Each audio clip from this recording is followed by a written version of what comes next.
Okay, guys, sorry for the slight delay there. I didn't mean to take that long. Okay. We have decided to go back to 1965. We're in the Cardiac Baseball League. I ever get this thing to work for me. There we go. I think we'll shut the sound off of that sucker tonight so you don't have to hear it. And we are at Tiger Stadium. They had a whopping 7,736 people show up in the middle of the week on a Wednesday night for a game that actually went 3 hours. Hopefully we'll do this in under an hour and a half, depending on how big my mouth runs.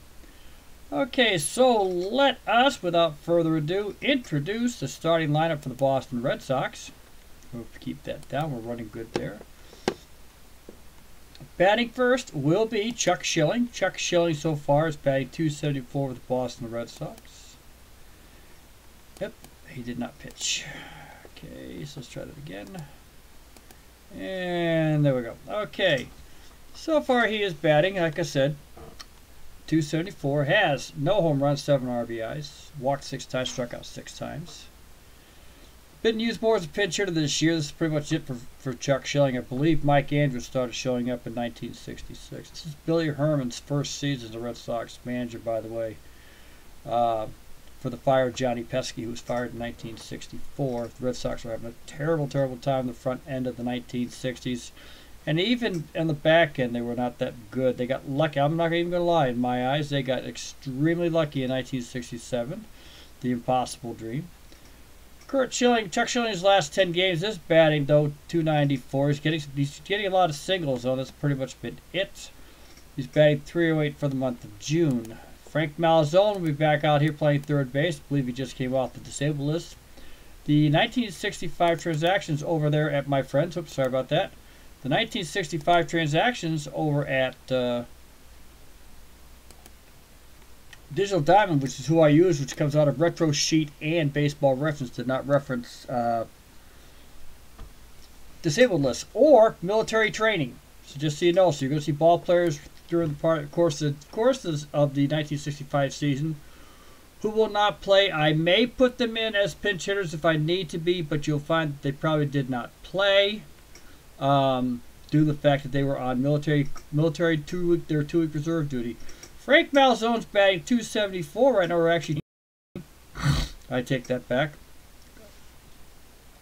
Has 1 home run, RBIs. Has got 8 doubles over the Boston Red Sox. Is not doing well his last 10 games, and he's doing terrible for the month of June. Best month was April for him. Carl Yastrzemski is coming up. He'll be batting third. Carl Yastrzemski has finally hit his first home runs. Did on the 9th of June. He has 2 home runs, 10 RBIs for the month of June. He's batting .394. He's on a tear. Currently, he is batting .342. He is in the top 10 in the American League.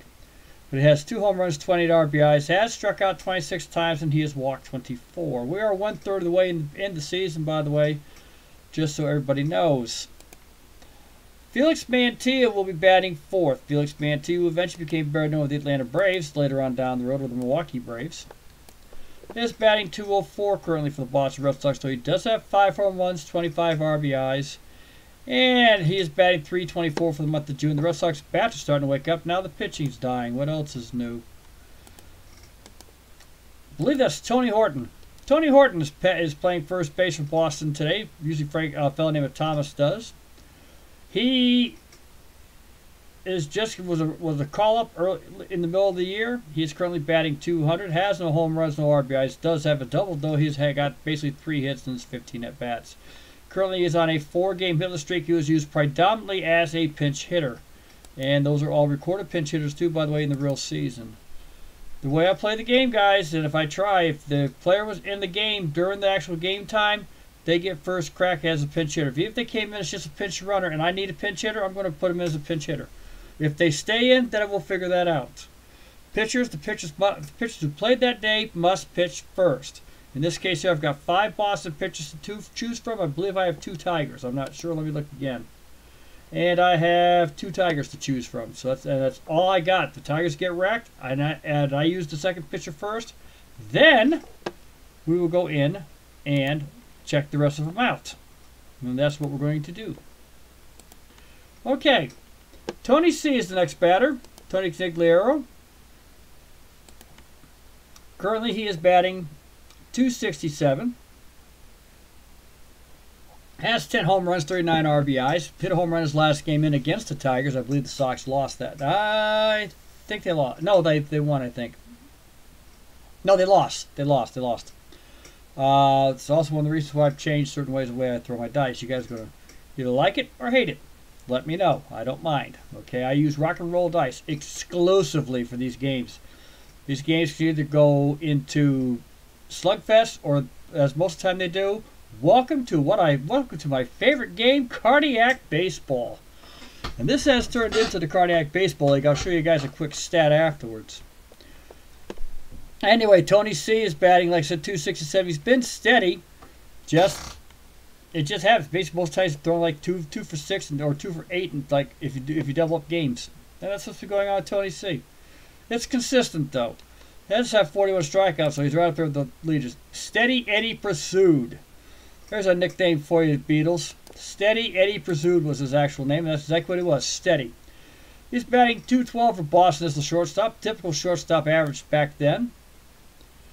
He just got a hit on the 15th, went 1 for 2, walked twice. It was definitely not the best game for the Tigers that day. I can probably pull the game up and show it to you.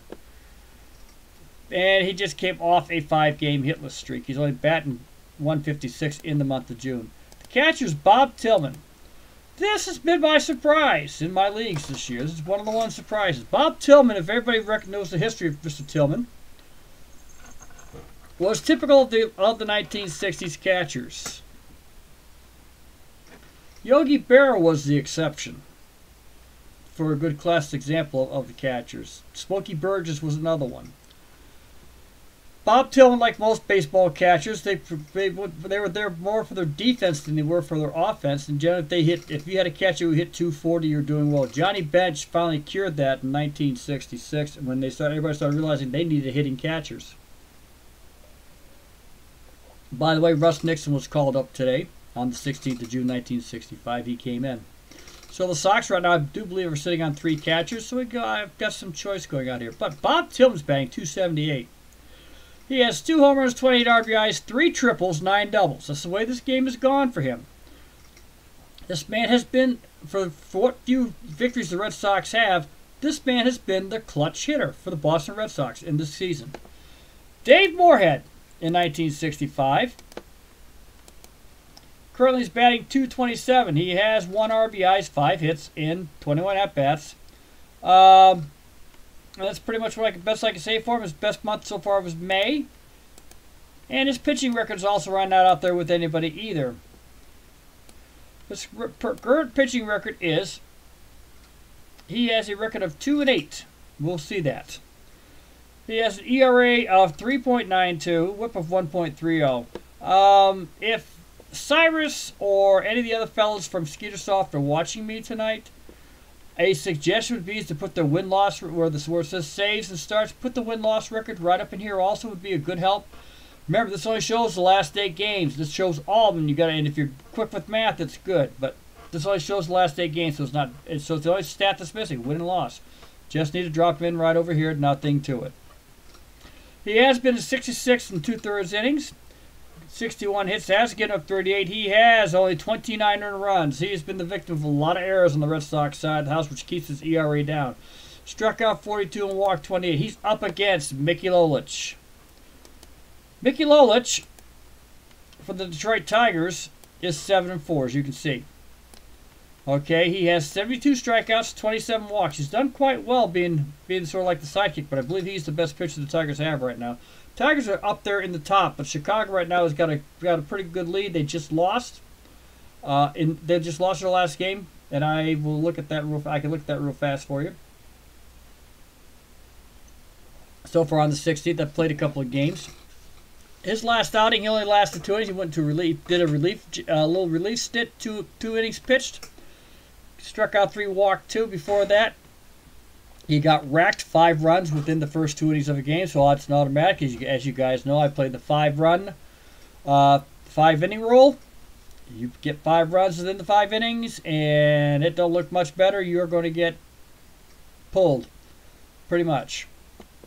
Before that, though, he had a marvelous one. But did give up 4 runs, but none of them were earned. Did strike out 7. He has a tendency to walk batters lately. His ERA for June is 1.50. He has started 3. He's been in 3 games, struck out 12, given up only 2 earned runs, so he has given up 9 runs. So that should tell you anything about Mickey Lolich right now. He does have a record in June of 1-2. Without further ado, guys, let's see what we got going on here. And Beatles, told you I'd do this now. Before I start the game, okay, let me show you the 1965 as of pretty much June 15th, June 16th.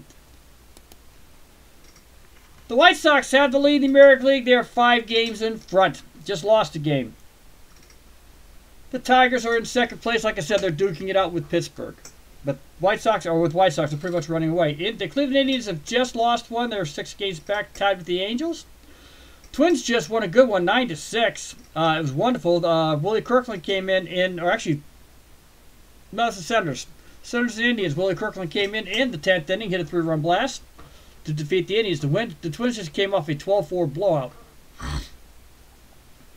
of, I believe, the White Sox. So the Twins are starting to make a slight move. Now, Beatles, this is 1965. Okay? If you go look in the standings, the Pittsburgh Pirates in 1965 was one of the worst teams in the American League in 1965. Not one of the best. If you recall, and if you don't, I can recall it for you. I don't have a problem. You know me better than that.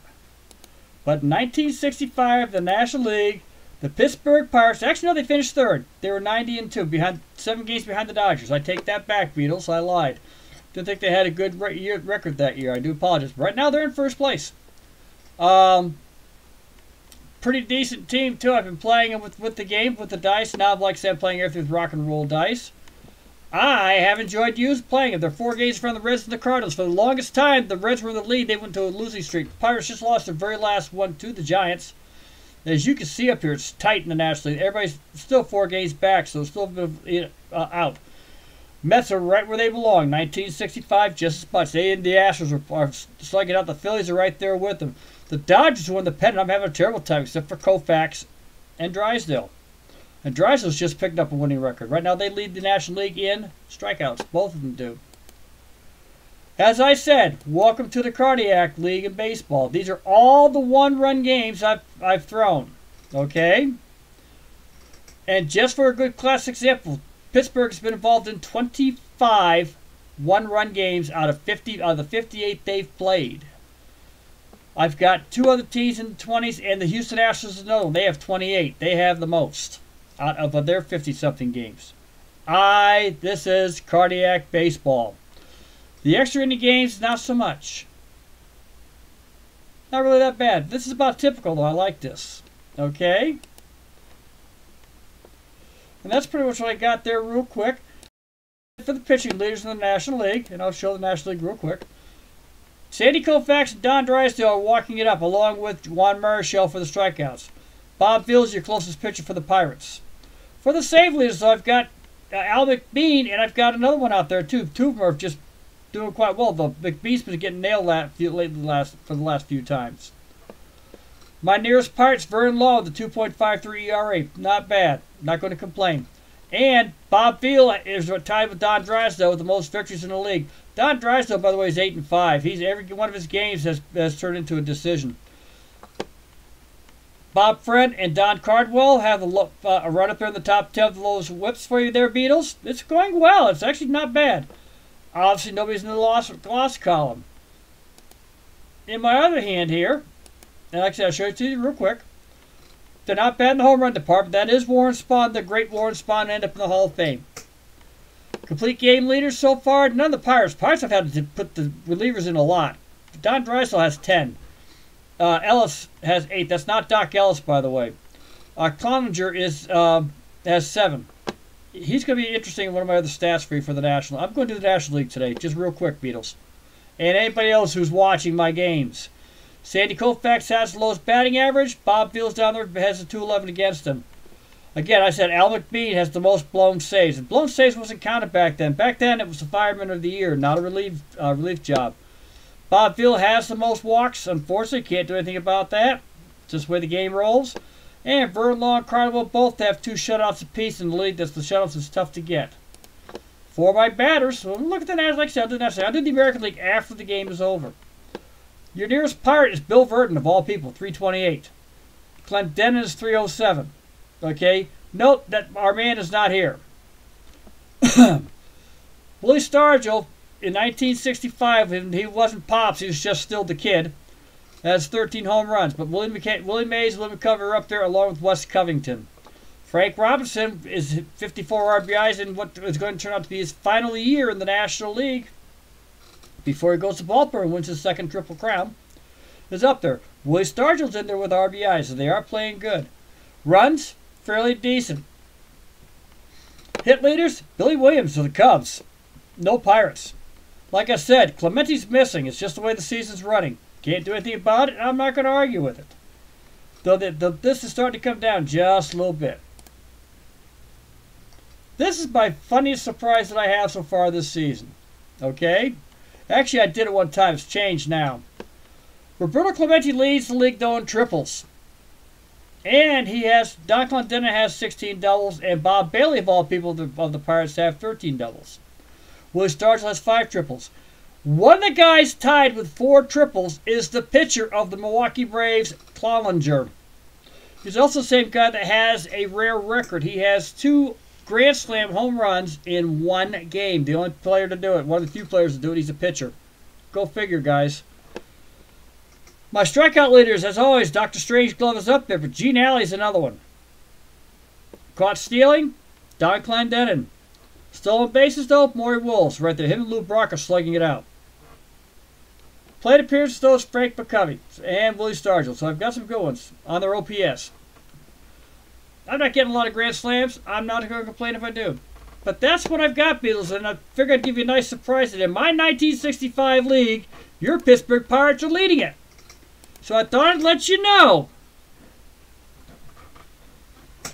So, guys, here we go. Let's have a good time tonight. That's what we're here for. As always, love doing this, especially with my cardiac baseball. We have got the Red Sox and the Detroit Tigers.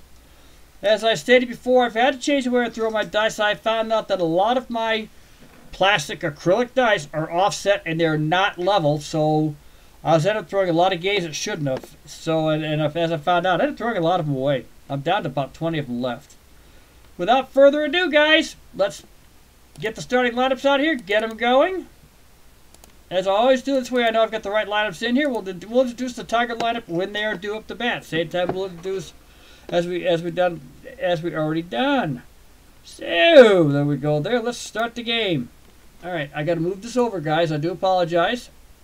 There you go. That's why I can grab my axes real quick. Like I said, it's rock and roll dice. I turn the sound off, and I try to roll for 5 seconds as fast as I can go. And our first batter up is Chuck Schilling. Chuck Schilling has grabbed a 36 to start his round off today. And he hits a high pop-up going back that way. First-class pop-up there, Major League type. Jerry Lumpy's heading back there to grab it up. Scarfs it up at the edge of the infield for the first out. And I don't even need to do that. I'll show you. That's what I like about this. Beatles, when you see as we go along, I don't know how long it's been since you see me do a Cardiac League game. Pay attention over here. I can't tell you the inning, but I can tell you what they've done. Do up here. Actually, I'll tell you what I'm going to do that. I have got a way to do this.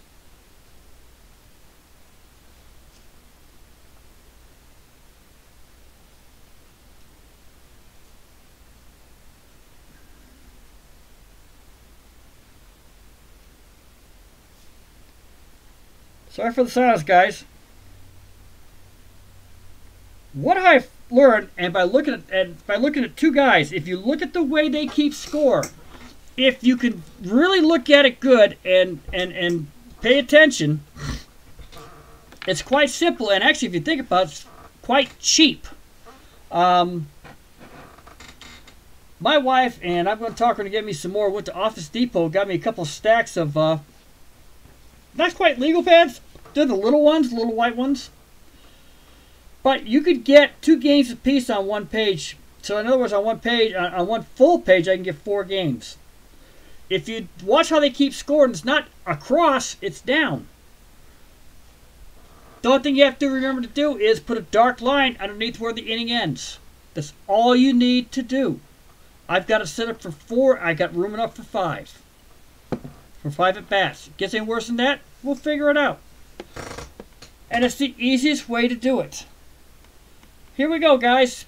Frank Malzone is batting .220 right now so far. Third baseman for the Boston Red Sox. Like I said, he's been played sparingly lately. I'm not sure why. Joe Foy wouldn't show up until 67. And here we go. And it is a 31.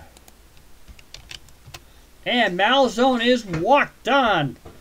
On 4 pitches there. Coming into base. Malzone will take first base. Obviously, I put this little C, by the way, means I'm not going to sit here and fight for stolen bases. Let the game call the stolen bases. I'm not. Coming up is Carl Yastrzemski. This is long before he became Captain Carl. 1965.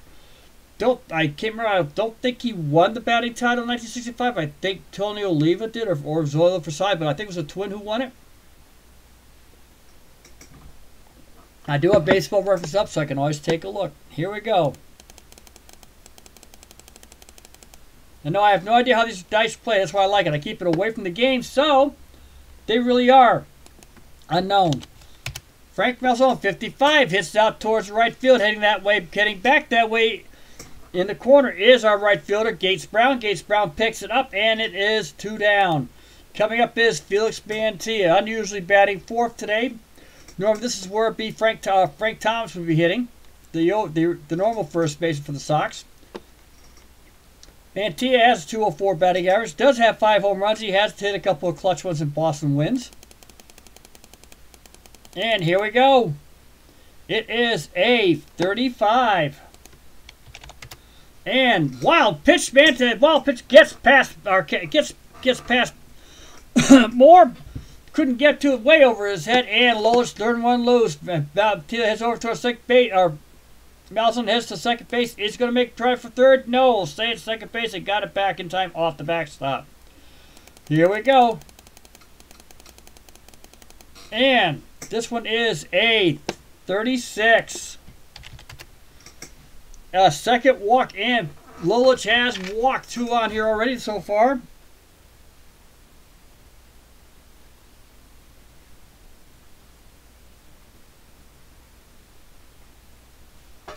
And coming up is Tony Horton. Tony Horton's only batting 200 so far this year. Like I said, he's the rookie this year for the Red Sox.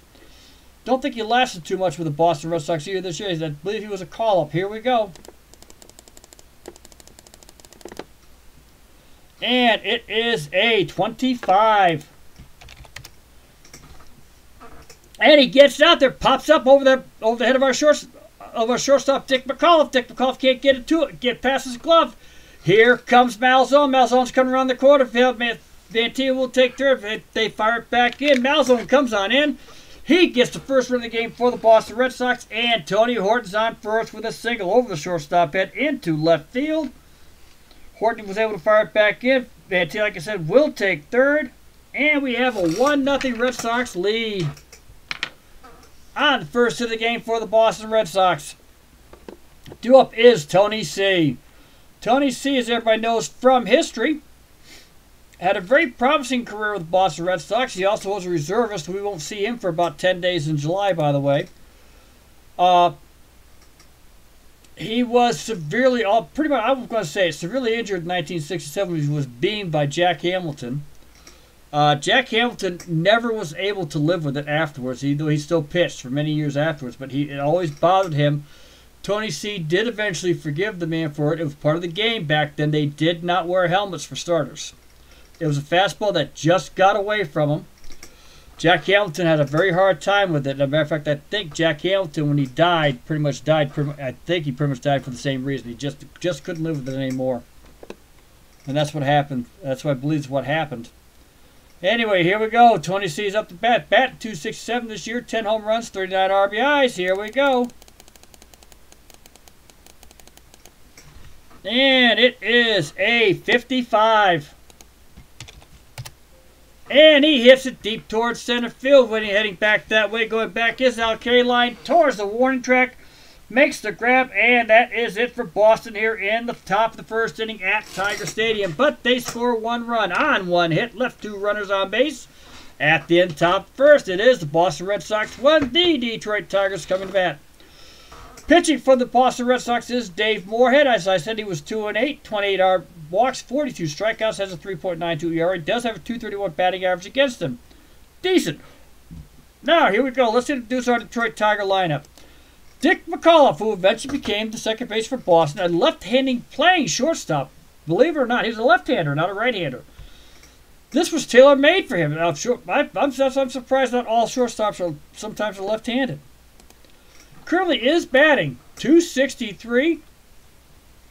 Has 13 home runs, 28 RBIs. Obviously, a lot of his home runs are singletons. He, on the 15th of June, went 0 for 4 against the Red Sox after coming up against the Twins. Went 2 for 3 with 2 for 4, 2 home runs with 4 RBIs. He was the man of the game that day. He is my player of the game. So for June, he's batting .222, though otherwise his June has been kind of on the terrible side. May was his best month. He went batted .304. Does have 10 doubles to go along with his 13 home runs, so he has 23 total base hits out of his 50 hits. Jerry Lumpy, Kansas City, Detroit, a few other little towns. It's currently batting .329 is what he's batting, surprisingly, okay? In this league, it's no surprise in this league. He is batting 4 of his last 5 games. Doesn't get a lot of RBIs. He only has 10. 1 home run, 6 doubles. Scored 23 runs, 51 hits. But he's batting .329 for what limited time he's had. It's just doesn't hit the power.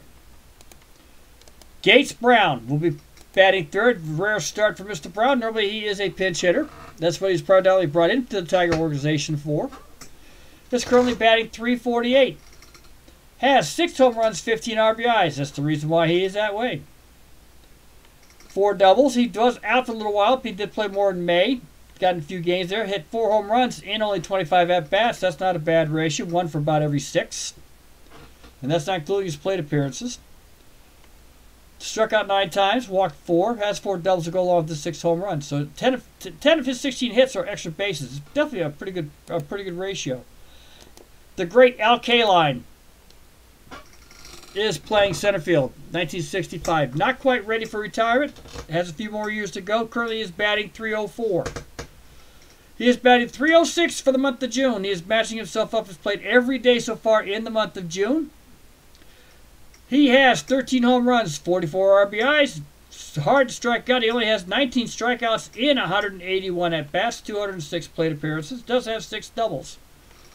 No triples yet this season, but that's not a problem.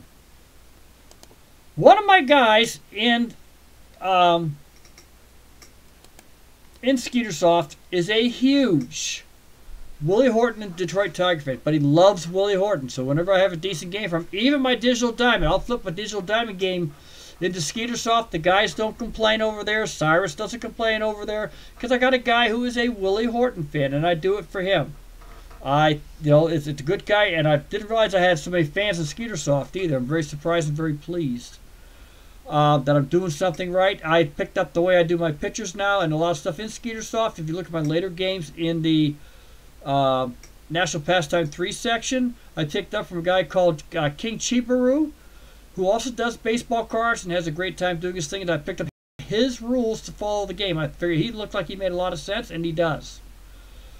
Things a little bit differently, so it gets kind of tough. You're going to see pitchers there with 10 runs given up. That's the only thing I do argue with him over. Right now, Willie Horton's batting plays in this round here, has 64 hits.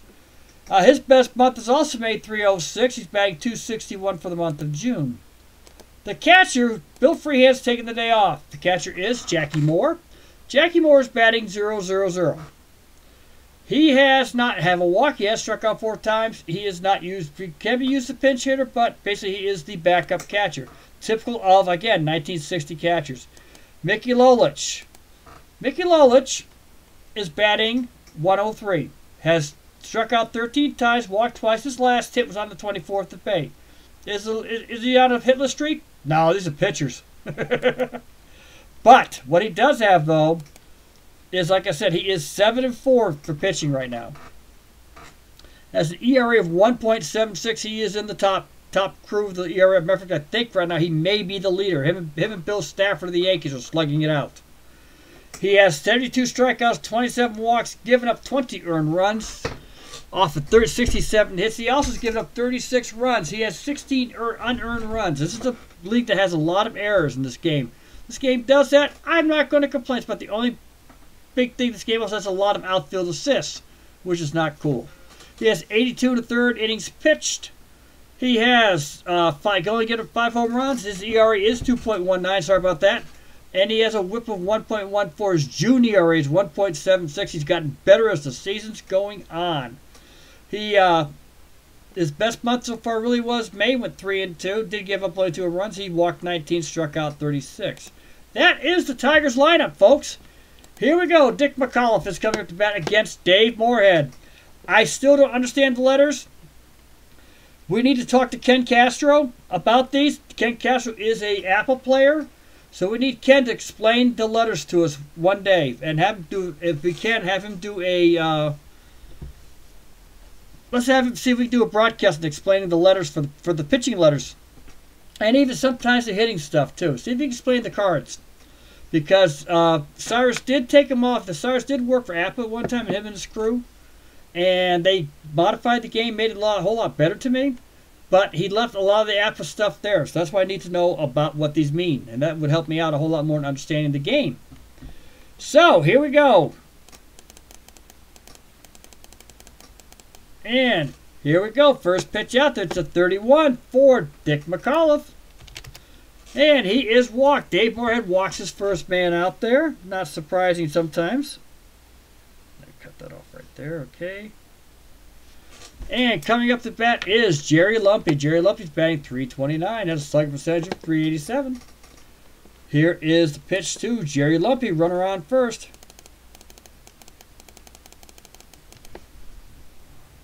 And it is a 35. And we are going, I see we're going to have a good one here. Wild pitch.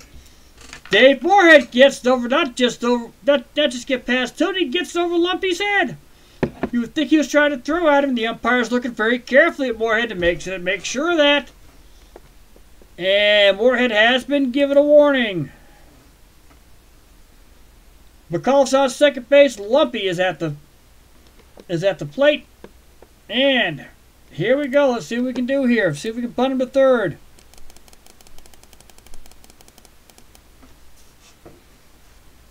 .54. And we got a chance. Lumpy's got the hit out there. Oh, sorry about that. Thank you much. Okay. Everybody knows my sound. And he does get the bunt out there. He bunts it out into right. A good drag bunt down the line, first base line. Horton has to come up. He has to grab it. Forcing Mantilla to get over to second, to get over to first base. Schilling to get over to second, to first base. Sorry about that. Schilling over towards towards first, and he's able to throw out. Lumpy. McAuliffe will take third base on the sacrifice hit. Nice play, bang, bang, bang, going there. They caught Horton. Horton got caught off guard.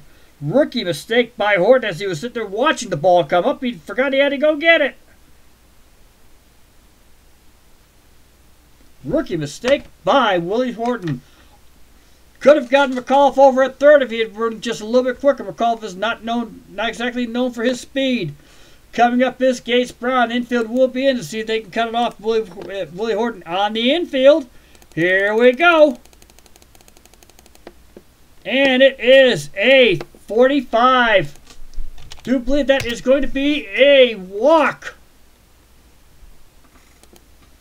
And Gates Brown gets the walk to first. Morehead's looking at it. He's with Tillman. They may have something going on. Runner on third. And they throw a pitch out. Gates Brown heads towards second base. McAuliffe ready to come on in. They go back and Tillman holds the ball. They give second base to Brown. But because it's within the first 8 innings, it is a stolen base. It's not a giveaway, as they do in the 8th and 9th innings. So Brown will get credit for the stolen base. Runners are on second and third. There is nobody out here in the bottom of the first inning. Infield is in. And coming up is Al Kaline. Al Kaline's batting .304, 13 home runs, 44 RBIs here. Here is the pitch. It is a 35. Let's see what happens, folks. And here we go. Field is trying. It looks like what we got going on here is a ground ball to our. Let's see what we got. Oh, good. This is going to be fun. All right, guys. Let me explain this one here. Sorry about that for the slowness. First time I've seen this play. It is a ground ball in front of the plate. As I can see it here. Let me look. Now, we're going to do this right. Okay. Here we go. Fielder's choice heading out towards shortstop. Kaline grounds out to shortstop. Pursuit fires it back into the catcher. Tillman bobs the ball. Tries to get Kaline. Kaline bowls him over. He is safe. Kaline, or not Kaline, sorry for that, but McAuliffe is safe on the plate. Gates Brown takes third. Kaline will take second. So it is a fielder's choice and an error as they're going to throw it to the plate. Bob Tillman gets credit for the error for the bobbled ball while McAuliffe bowls him over. We have a 1-1 tie here in the bottom of the first. Gates Brown takes third. Kaline takes second base on the error.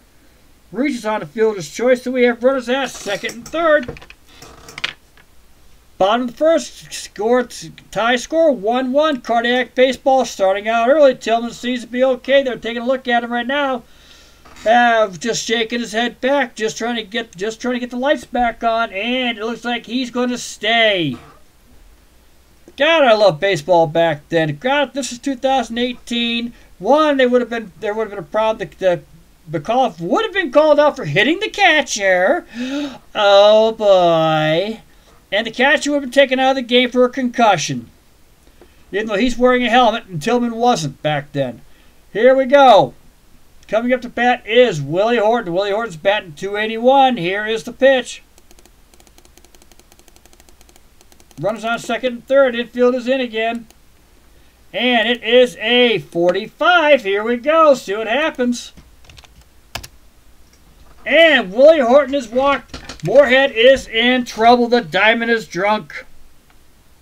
That is the third walk given up by Dave Morehead today. So far, it's just the first inning. There have been no hits so far this inning, and the Tigers have got 1 run and 3 runners on base. Due up is Norm Cash. This could be good. Let's see what happens, folks. Cash is on first. The infield is in. Here's the pitch.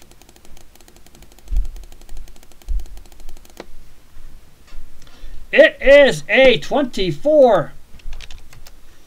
And what do you know? Morehead found the plate. 2 out. He struck him out. 2 down here, and we have runners on bases are loaded. Cash strikes out Morehead's first strike, and he finally found the plate. Oh my God, it's going to be a good one here, folks. It is going to be a great night here in Detroit. Don Wirtz coming up to bat, batting .295, 9 home runs. Bases are loaded, 2 down. Here is the pitch. And it is a 23. And downward hits over towards second base. Schilling has it, fires over to our shortstop. Got to take the second base pursuit, and we have 3 down on the fielder's choice. But the Tigers score 1 run on no hits. There were 3 runners left on base.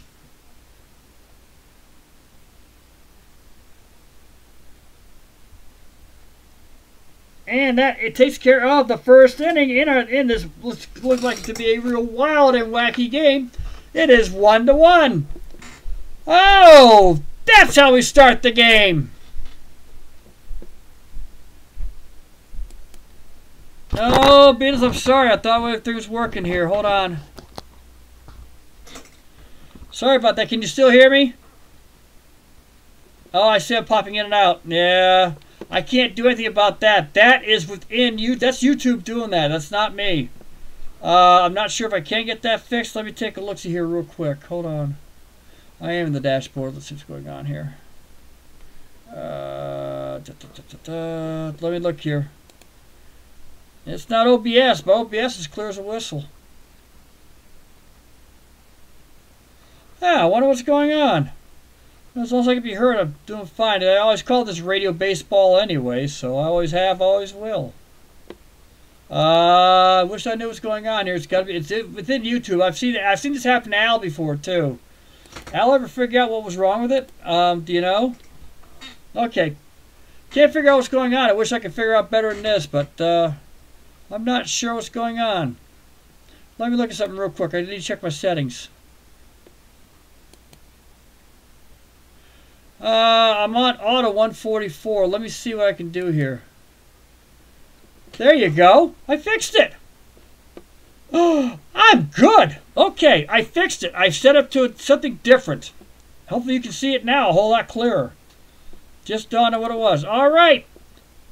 We are in the top of the second inning of a very whacked out game.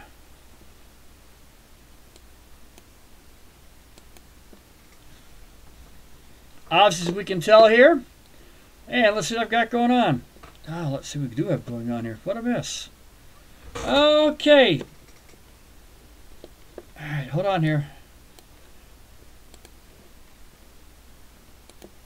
There we go. Okay, much better. All right. We're in the top of the second inning. Steady 80 pursuit, who has the error in the first inning. All right, not as much who helped with the error in the first inning, bring the Tigers' first run. Is at the bat, batting .212. Here we go.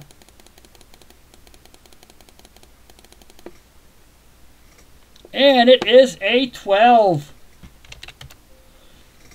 Steady pursuit, and he got him on the corner, taking out the paint. We have one out here on the Boston Red Sox. That's Lolich's first strikeout to go along with his 2 walks. Very walk-filled game this day. It does happen.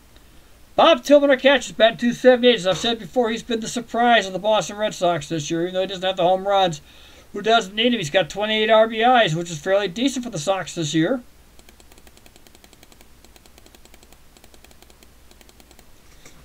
Ken Coleman and Mel Parnell would love this. It is a 31. And Tillman is walked. Bob Tillman is Mickey Lolich's 3rd walk of the game.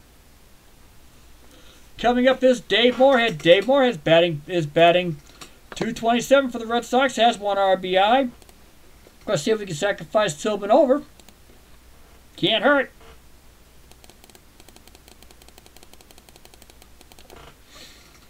And it is a 55. And Morehead hits it right straight out there. Runs the bunt down to third base. Coming in to pick it up is our third baseman, Don Wart. Lumpy heads over towards first as Norm Cash is coming in also. He fires over towards Lumpy. Lumpy makes the catch. Bill Tillman will take second base, and we have the sacrifice that everybody was looking for. 5-4 on that play, going to first base on the sack. That is our second sack of the game. Coming up back in here is our, at the top of the order is Chuck Schilling. Chuck Schilling last time up, he popped out to our second baseman, Lumpy. As you can see right here, that's what that is. Right there, beat.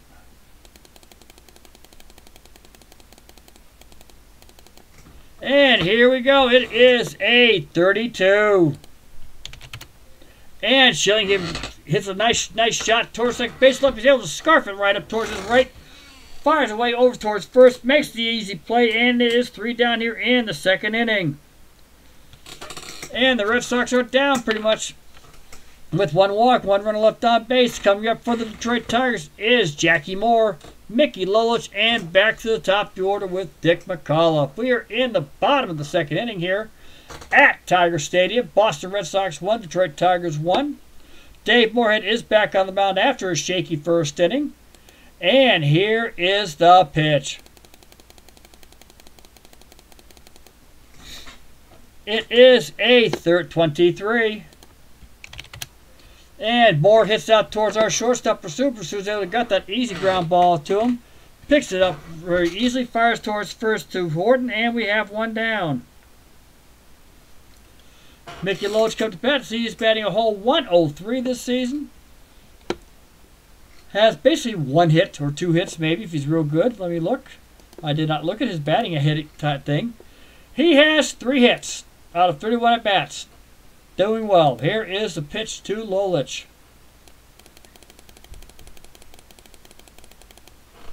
And it is a 21. And Lolich is out towards left field, waiting for it to come on in. Is our left fielder Felix Mantilla, and he makes the play as Carl Yastrzemski is playing a rare center field today. Coming up is Dick McAuliffe. Dick McAuliffe walked his first time up, scored a run. On the fielder's choice, on the air, he scored the run. He ran over Bob Tillman up here in Detroit. Tiger fans loved it. He's getting a good ovation from the 7,000 fans who are here. And here is the pitch. It is a 52. And Dick McAuliffe hits it right over towards third base. As everybody seems to be pulling the ball today. Scarf up is Frank Malzone. Flyers across the diamond over to Horton for the out. And we have 3 down. And it's a 1-2-3 inning for Dave Morehead. Especially after a shaky first inning, he could use this. At the end of 2 is Boston 1, Detroit Tigers 1 here at Fenway at Tiger Stadium. Having a wonderful time here at Tiger Stadium. I just need to do something real fast for see what we got here.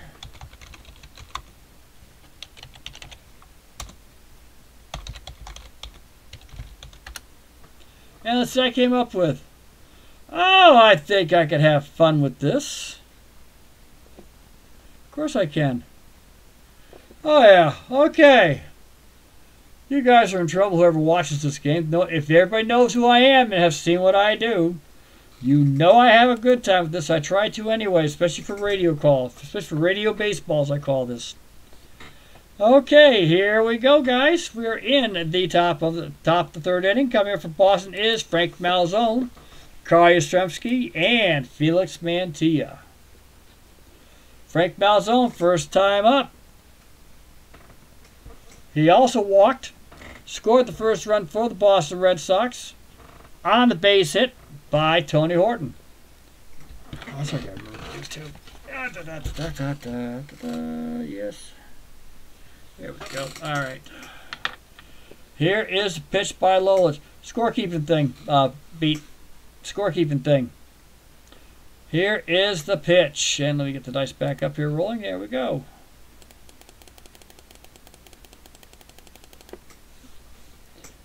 And it is a 54. Frank Malzone hits it out towards our right fielder again, waiting for it to come on down. His right fielder, Gates Brown, and he's able to make the easy catch on the high fly, lazy fly ball out that way. He got way underneath it. Right out that way, Carl Yastrzemski is coming up to bat here. Carl Yastrzemski is batting again. He's last time up. He also flew out to our right fielder, Gates Brown. Mickey Lolich is ready. Here is the pitch. And it is a 61. Frank Malzone hits to our shortstop, McAuliffe. McAuliffe's able to get that ball. He heads out towards his right side, towards his left, towards second base. Scarfs that ball up, plants his feet, fires the first 2. Norm Cash digs it out of the dirt. And we have 2 down here in the 3rd inning. Due up here is Felix Mantilla, batting .204, now 5 home runs. He walked his last time up. Got to second base on the wild pitch. And here we go.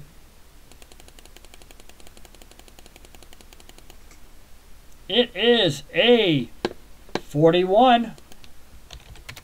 And Mantilla hits it right directly at McAuliffe. McAuliffe's able to scarf that ball right up in front of him. Fires to first. We have 3 down at the end of 2.5. It is Detroit 1, the Boston Red Sox 1. Coming up to bat is Jerry Lumpy, Gates Brown, and Al Kaline. Jerry Lumpy's last time up, he hit a sacrifice on a 3-4 plays. Tony Horton got caught looking at the ball.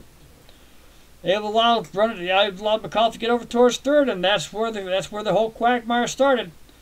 Lumpy is up. Morehead is ready. Here is the pitch. And it is a 62. And he's got a piece of it, possibly.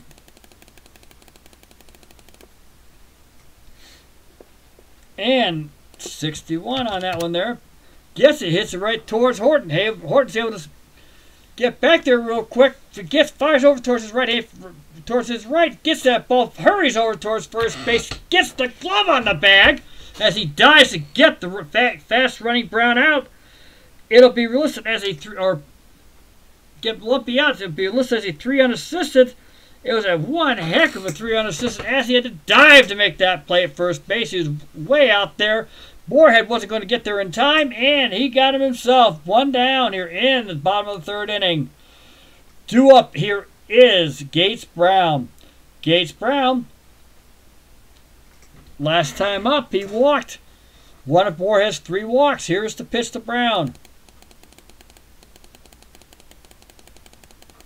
And it is a 64. And Gates Brown has struck out. That is Morehead's second strikeout of the game here. Coming out of here is Al Kaline. Al Kaline, his last time up,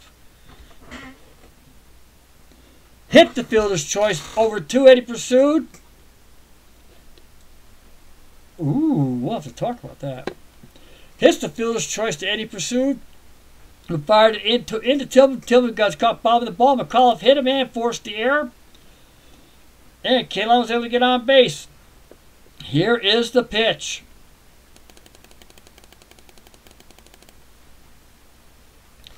It is a 35. And Kaline is walked. That is Morehead's 4th walk of the game. Kaline's on base for the second time this game. Coming at the bat will be Willie Horton. Willie Horton reached on a base hit the last time. Got everybody to second and third. Here is the pitch. Willie Horton's now batting .281.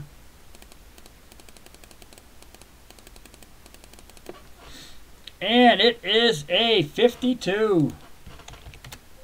And Willie Horton hits over towards third base. Malzone fires over towards second base. Makes the easy play for the force. And that is the end of the third inning for the Detroit Tigers. But they get no runs on no hits.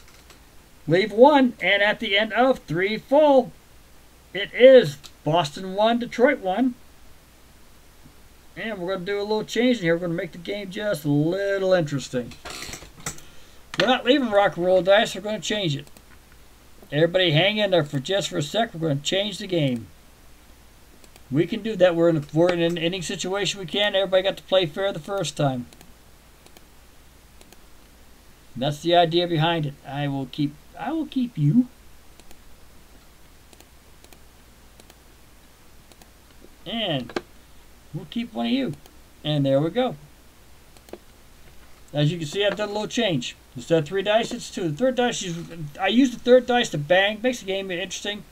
But it also does some other things, weird things to the game. Again, I end up with too many low scores with 3 dice. So I get more normalcy. And it is a little bit normal. I will get doubles in here. It's going to happen. It's part of the game. Tony Horton is the batter here. He is so far last time up. He got the lone Boston hit and knocked in the lone run. Here is the pitch to Tony Horton. And it is a 26. And he is struck out. Tony Horton has struck out. That is Lolich's second strikeout of the game. Due up here is Tony Conigliaro. Tony Conigliaro has flown out to center field's first time up. Lolich is ready. Here is the pitch here in the top of the 4th. And it is a 13. Conigliaro is walked. He reaches base on the walk. And we have a runner on first here in the top of the 4th inning. That is Lolich's 4th walk of the game. Both pitchers are giving up a lot of walks today. You'd think this is dead ball baseball. Here is the pitch, or 1920s baseball, basically. Even 50s baseball, if I remember some of Al's stuff. This is a 21. And Eddie Pursuit is struck out. Lolich is firing away. He's starting to get on his horse. That is his 3rd strikeout of the game. Coming up is the catcher, Bob Tillman. Last time Bob Tillman was up, he walked. maintaining that 278 average of his. Tony C is on first. Here is the pitch. And it is a 53. Oh, Tillman hits out towards short. Henry Fancy turns around towards short. McCullough drops the ball. Tony C will take third. Tillman will take first. There is no throw. Dropped the ball. Couldn't get a handle on it. And Dick McCullough gets the error. E6. Tony C will take third. Tillman's on first. E6. And the Red Sox are threatening with 2 down on Mickey Lolich. Coming up to bat is the pitcher, Dave Morehead. Here we go, folks. Can't bunt with 2 down. That would be a mistake. Morehead ain't that fast. Here we go. And it is a 16. And Morehead hits out towards shortstop. McCullough makes sure he's got the ball this time. Flips it to second base for the out. And it is 3 down. But the Sox were threatening on. No runs, no hits. 2 runners left on base. At the end of 3.5, it is the Boston Red Sox 1, the Detroit Tigers 1, and it is cardiac baseball at its finest, folks. The way baseball should play. But it's starting to look a little bit like dead ball, so we've got to be careful here, guys. We've got to be careful here. Okay. Coming to bat for the Detroit Tigers is Norm Cash, Don Ward, and Mr. Moore. Okay. And here we go. Norm Cash, last time up. Struck out. One of Morehead's 2 strikeouts this game so far. Here is the pitch to Norm Cash. And it is a 33. That could be trouble for Dave Morehead, as always. And it is. Here we go.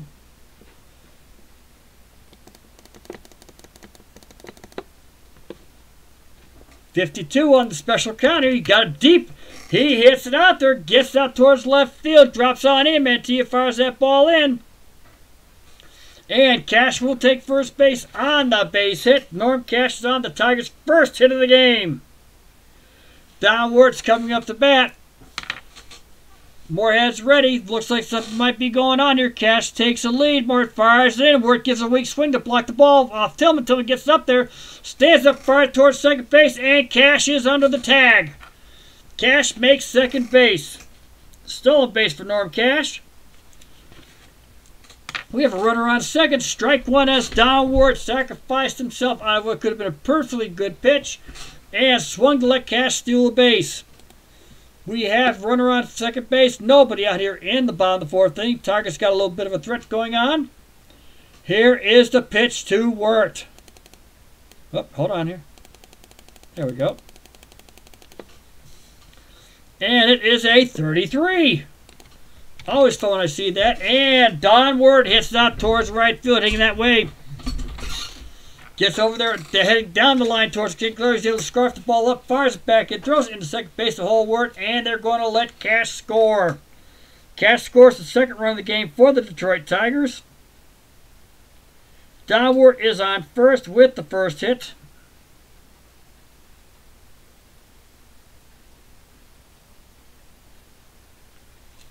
And the Tigers take a 2-1 lead here in the game. Don Wirt's on first. Morehead's on the mound. Coming up to bat is Jackie Moore. Here is the pitch.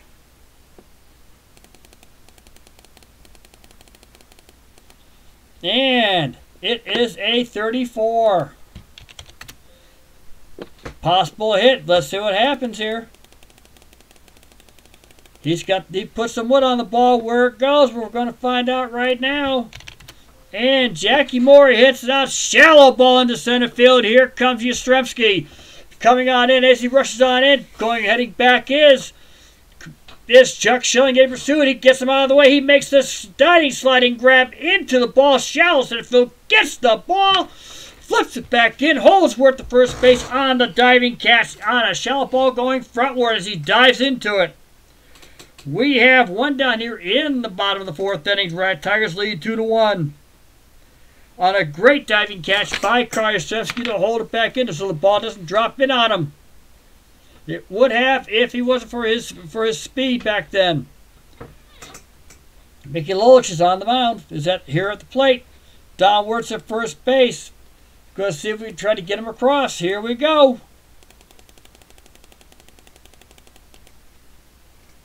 And it is a 44.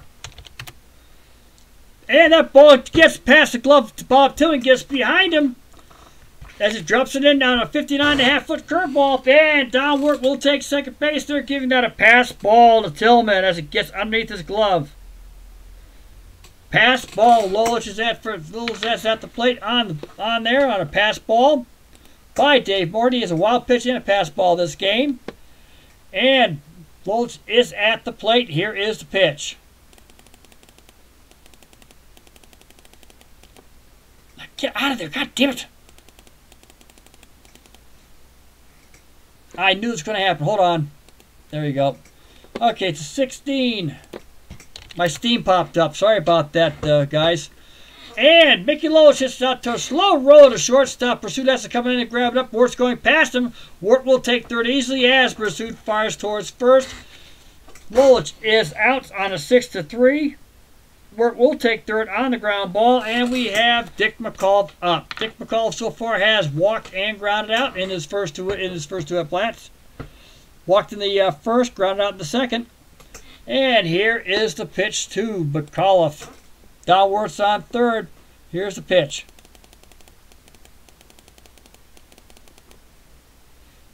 It is a 45.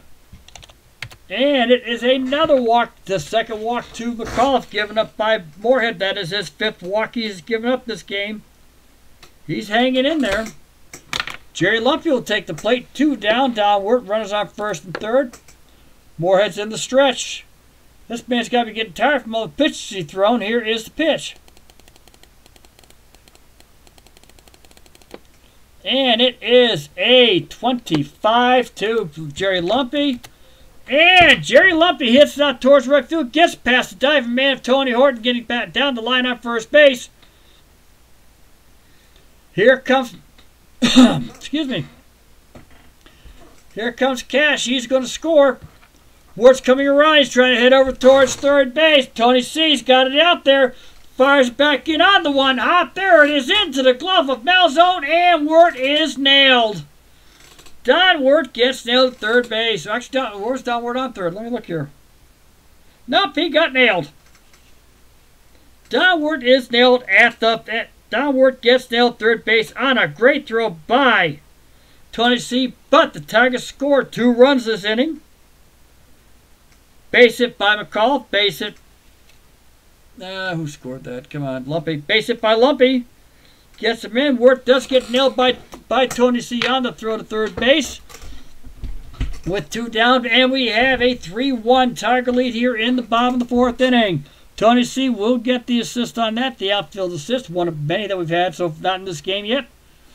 That ends the 4th inning. At the end of 4, the Tigers have 3 runs, 3 hits, and 1 error. The Boston Red Sox have 1 run, 1 hit, and 1 error. But Lolich, for all the walks he's given up, has only given up 1 hit. We are in the top of the 5th inning. And coming to bat is Chuck Schilling, top of the order. Chuck Schilling, Frank Malzone, Krajewski. They are coming around for the 3rd time this game. Due to all the walks, this was pretty much got everybody batting quick and early so far. Here is the pitch by Mickey Lolich to Chuck Schilling. Thank you. And it is a 41. And Schilling hits it towards our shortstop. McCall doesn't get that ball up there. Fires towards first. Makes the play, and Schilling is out. Schilling has yet to get the ball out of the infield this game. Frank Malzone is up. Flew out last time. Reached on a walk his first. He has scored the only Red Sox run this game. Here is the pitch. And it is a 33. 33 to Malzone. Here we go. He's got it all on the wood. And it is a 34 for the hit. He's got it out there. Heads it out towards right field. Gets in that way. Gets down there, down the line. Gates Brown makes a stop. Diving catch. Malzahn hits towards first. Thought he could get over to second base. Gates Brown fires it in from the seat of his pants. And Malzahn will be forced to do a single. That is the Red Sox second hit, though, this game. Yastrzemski is up to bat.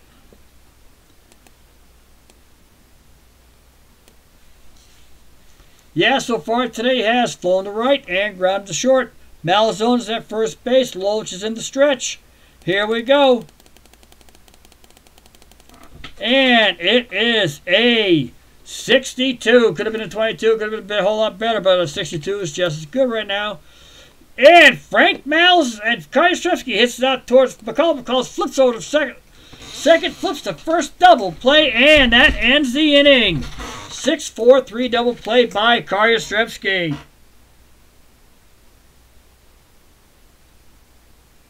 And that ends the fifth inning for the Boston Red Sox. It's knocked down just as fast as it came up. 6-4-3 double play on a good flip and a great turn by our second baseman. Jerry Lumpy gets out the first in time to nail Yastrzemski, who was speedy back at that time, or rapid. He wasn't fast. At the end of 4.5, it is the Detroit Tigers 3, the Boston Red Sox 1. It is an official game at Tiger Stadium this wonderful day. And Jester! God, am I glad to see you. I talk about you a lot because you're also one of the teachers that I've had in doing all this stuff. Thank you very, very much. Good to see you. I see your war games. I do catch them on occasion. I'm not the biggest fan, as you know, but I do catch them. This game I did special for Beatles because I wanted to show them that in this league so far, I've got his Pirates in first place. And I don't do it myself, so I don't mind. But I do love doing it for you guys. I really do. Thanks. Good to see you, Jester, as always. I'm glad to see you here. Good to see old friends. Thank you very much. Gates Brown, Al Kaline, Willie Horton. This is the other trick I learned from you, Jester, is these guys. I use them now for this game. I still use my regular 10-sided for Digital Diamond. I've got 1978. And if you check, I've got a tape out from last night. Beatles saw it. The Girly Manly League. So as I call it, you'll know what I mean when you see it. You hear me yell. Here we go. We're in the bottom of the fifth. Gates Brown so far has walked and struck out. Here is the pitch by Dave Morehead. We are in the fifth inning.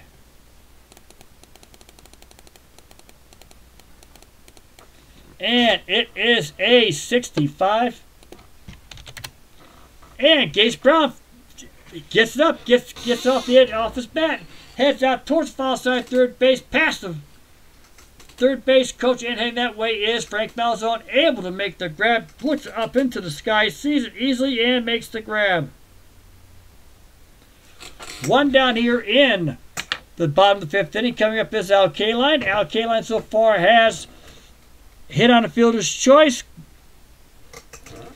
knocking in the first run, but won't count for him because it was done on an error, and he has walked. Here is the pitch. And it is a 63. Kaline hits it out. Routine fly ball going out towards center field. Wait for it. It's Yastrzemski, and he makes the very easy play. We have 2 down. Willie Horton's coming up to bat. Willie Horton so far has walked. He has grounded out into a fielder's choice to third base. 5-4 is what it was. And here we go. 2 down. And it is a 13. Do believe that is a walk. And Willie Horton is on for the second time this game, I believe. Is another walk. Yes, he is. And Norm Cash is coming up. Norm Cash has struck out. He has got to first base. Scored a run. Scored the second run of the game for the Detroit Tigers. And batting 289 now. Here is the pitch. And it is a 23. 23 for Norm Cash. And he hits that right straight to, showing she's able to flip it over to Pursuit for the out. And we have 3 down on the sacrifice play. On the fielder's choice. No runs. No hits. 1 runner left on base at the end of 5 full. It is the Detroit Tigers 3, the Boston Red Sox 1. Due up for the Red Sox is Felix Mantilla, Tony Horton, and Tony Conigliaro. Felix Mantilla so far has walked, and he's grounded out to the shortstop, Dick McAuliffe. This is third at bat. We are in the 6th inning here of a wonderful night at Tiger Stadium, 1965. As you can tell, I'm going to keep this because the rule is with Skeeter Soft, if you finish a full season, because you have to play every game, you finish a full season, they'll give you freebies back. Just keep right on going. If I do, I'm going to give some suggestions on what years you guys want me to play. Dead ball doesn't count, Pete. Not this time. I'll go as far back as the 20s, but that's about it. But I would like to keep it within. I'd like to keep a couple seasons in the 80s and the 90s if I could. Here we go. And it is a 53. Felix Mantilla hits it towards third base. I gotta remember who third base is. Don Wart. Don Wart grabs it up. And he lets go of the ball. Was getting ready to throw it. Turns around. He has to look down. There's the ball on the ground. It slipped out of his hand. And Mantilla will reach first base on the error. The second error by the Detroit Tigers. E5. E5 as Don Wart dropped the ball trying to throw it. He wasn't going from his glove to his hand. He dropped it trying to throw it. Slipped right out of his hand.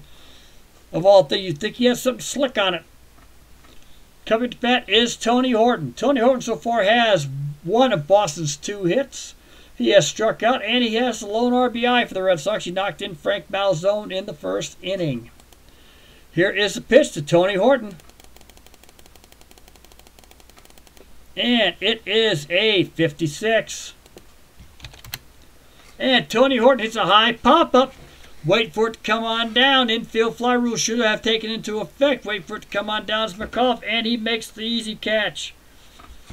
Mantilla goes back to first base. Coming up is Tony Conigliaro. Tony Conigliaro has walked, and he has flown out to center field so far this game. We are in the top of the 6th inning here at Tiger Stadium. Here is the pitch.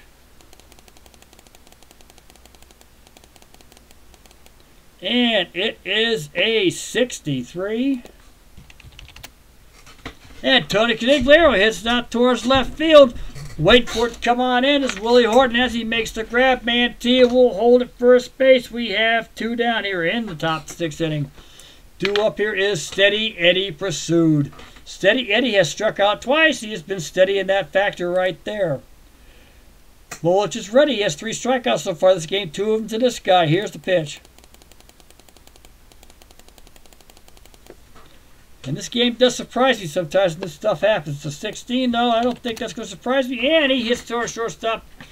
McAuliffe able to get that ball easily. Fires towards first, and Pursuit is out. That ends the 6th inning. For the Boston Red Sox, we have no runs, no hits. 1 runner left on base on the error by the Tigers. And that leaves it at Detroit 3, the Boston Red Sox 1. Going into the bottom of the 6th inning, we will have Don Wart, Jackie Moore, and Mickey Lolich coming up to bat. And who else we have in the madhouse? Yeah, I'm scared. But I like the 50s is the season I like the most. That's when baseball was at its purest. I do like the 50s. Baseball was at its purest in the 50s. It was a good transition time. World War II, Korean War, players came back in. I like the 80s because the 80s were kind of weird except for 1981. I find it fun. Not everybody repeated in the 80s, if everybody remembers, and the 90s were just different. And then we have girly baseball.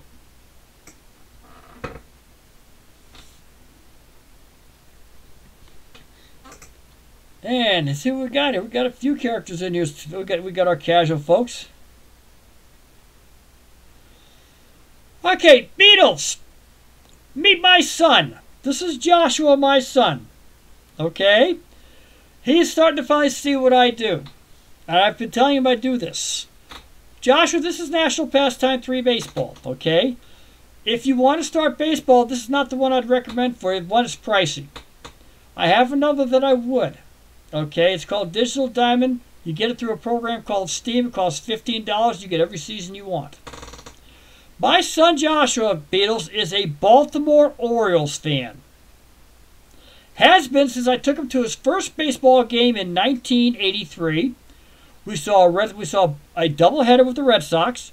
The Orioles won the first game. Jim Rice did hit a 2-run home run in that game.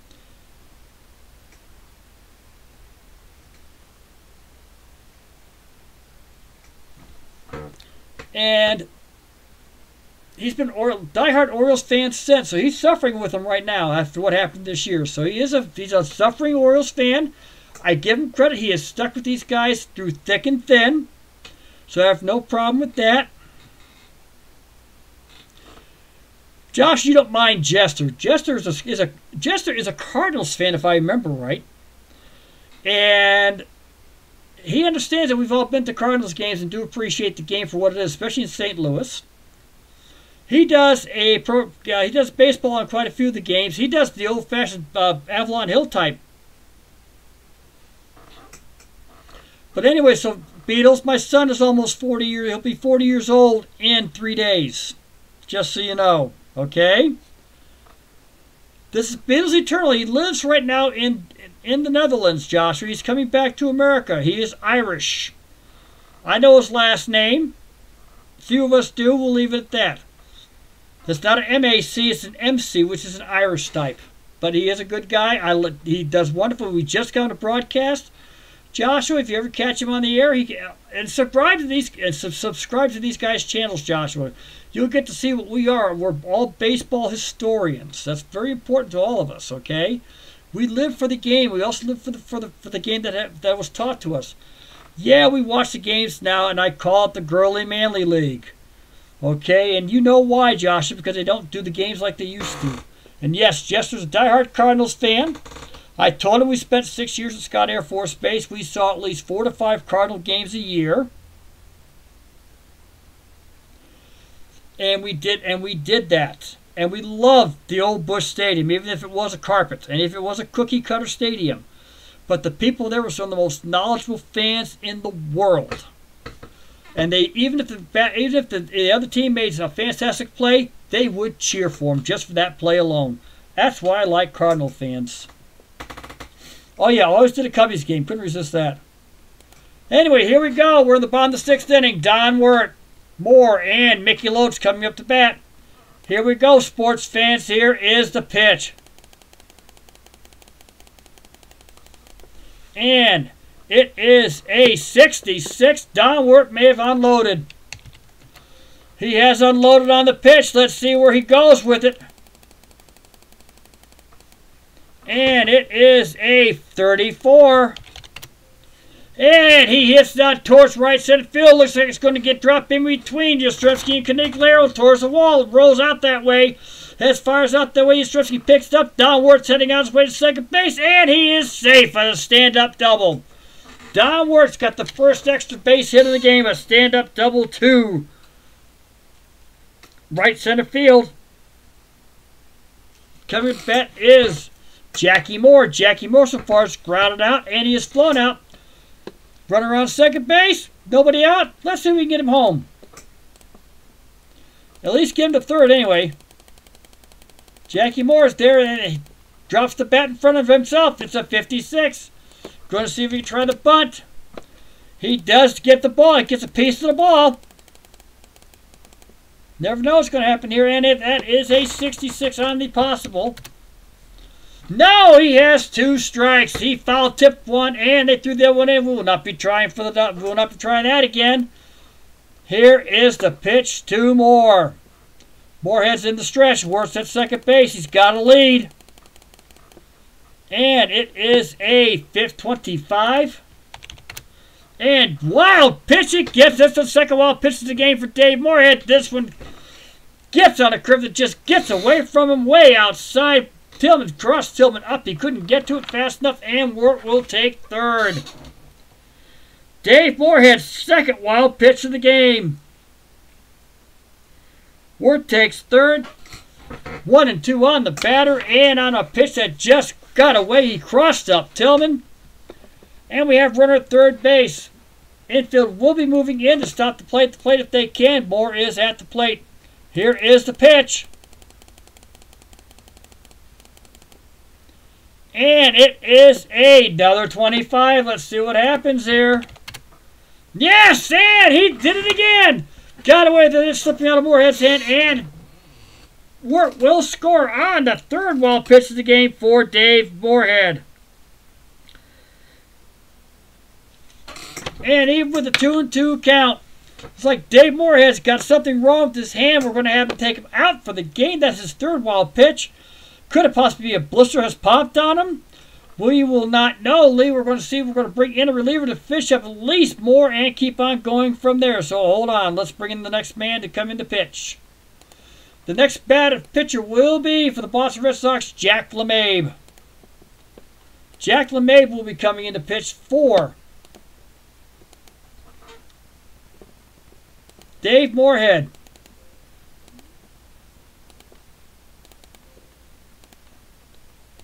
There we go. Got him in. Okay. Jack LeMahieu for the Boston Red Sox. Currently has he is 0-1. He, in his last 8 games, has got a 5.06 ERA. Can't do anything about that. It's been 11 games, 14 1/3 innings. He was the next batter on the real game, as you guys know by the rules that I played, that I learned from I.D. Jester. That the players in that game deserve to be played first. And I think it's a rightful idea. Jack LeMahieu has 7 strikeouts, 3 walks, has given up the long ball 4 times, has an ERA of 6.28, whip of 1.74, has given up 11 runs, 10 of them earned. Jack LeMahieu's on the mound with a 2-2 count to Jackie Moore. Here is the pitch, Jackie Moore. It is 2-2. No out. And it is a 31. And Jackie Moore has struck out on a 2-2 count. He got struck out swinging on that one there. We have 1 down. Coming up is Mickey Lolich. Mickey Lolich so far today has flown to left. And he has grounded out to our he's grounded out to our shortstop. He also was involved in another weird little play. Do believe it was a wild pitch, but I won't go. Pass ball if I remember right. So here we go. It was pass ball. Here we go. Here's the pitch. 51. And Jack LeMahieu's having a rare game. He has struck out Lolich. 2 down in the bottom of the 6th inning. Coming up to bat is Dick McAuliffe. Dick McAuliffe so far this game has walked twice, grounded out once. Has scored a run. He scored the first run of the game for the Detroit Tigers. Here is the pitch.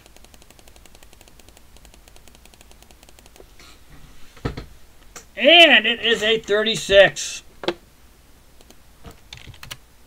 And Dick McAuliffe hits a high pop-up towards our second baseman, Chuck Schilling. Chuck Schilling waits for it to come on down, makes the grab, and McAuliffe is out.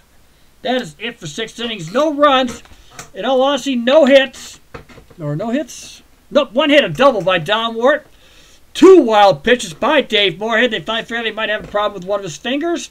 And he is out of the game with the blister. Can't pitch with a blister. And the Tigers score their 4th run of the game at the end of 6. It's Detroit 4, the Boston Red Sox 1. And very, very exciting inning we got going on here. Beatles, you'd be surprised what my light-hitting work's doing the way this whole season. But actually, my entire season is close to what it really was in 1965. I'm not sure about the halfway point, but it's fairly close to what really has gone on. The batting average is like 1 or 2 points off from each other. The ERAs are maybe not even a half run. So this is done well for playing it this way. They've got it close to right, but not quite. Too many outfield assists. They got to learn how to slow that down. And I don't want to sit there and do the no-steal attempt and stuff like that because I don't want to take away from the game. I've had some weird stolen bases, and I've had some stolen bases that have been weird. I've had a pitcher get caught at home. I have had a double steal. Had all sorts. This is a game. I like the game, but because he charges for each season, it's kind of that's the sad part. But I like the game. For $100, I got 4 seasons off the bat. Like I say, Joshua, though, this is not the game for you yet. I recommend Digital Diamond. The price is reasonable, and Beatles and a few others can help you. Another friend of mine, if he shows up here, Al Red Sox baseball fans from I think he's from Springfield or Chicopee, Massachusetts. He'll tell you about Action PC. They're done by the Koch brothers. They also have a lot of games. Very easy to learn, very easy to play, and very enjoyable. They just don't have dice. By Digital Diamond, they play with 3 10-sided dice, but you can let the game throw the dice for you if you want, Joshua, or you just go to Newberry Comics, or you can even order them online, get 10-sided dice of your own. Very simple game to play. Very fun. Coming up to bat for the Boston Red Sox, Bob Tillman. We will be bringing in a relief hitter. We'll be bringing in a pinch hitter and Chuck Schilling. Bob Tillman so far is 0 for 2. He has walked and he has reached on an error. One of 2 Tiger errors. Here is the pitch to Tillman. Mickey Lolich still on the mound. So far, it's thrown a 2-hitter. Here is a 13, and I do believe that is a walk. No, it's a ball to Tillman. 1 ball, no strikes to Bob Tillman. Here is the pitch. And it is a 23. Bob Tillman hits to our second baseman, Jerry Lumpy. Lumpy flips it over and makes the play. We have 1 down. Mickey Lowe's throwing a lot of ground balls this game. A lot of ground balls. Jack LeMahieu's up, but that's not going to be true. We're going to be bringing in a pinch hitter. Pinch hitting for the Boston Red Sox will be Jerry Moses. If I got him in there. Nope, I don't have him. Jerry Moses was just a pinch hitter back then. That's quite possible. So let me find somebody else. And this game does not allow. This game is one of the few that does allow pinch hitters. I should remember I got to do that here. We'll come back to it. I need to take a look-see first. Who is the next pinch hitter I can use? The actual normal first baseman, Lee Thomas. We're going to be having some changes in here. Lee Thomas will be coming in to pinch hit.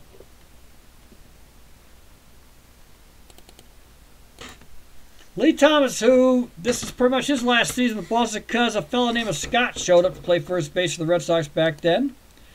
Lee Thomas, you can see he's batting .248. He has 11 home runs, 32 RBIs. He leads the Red Sox in home runs.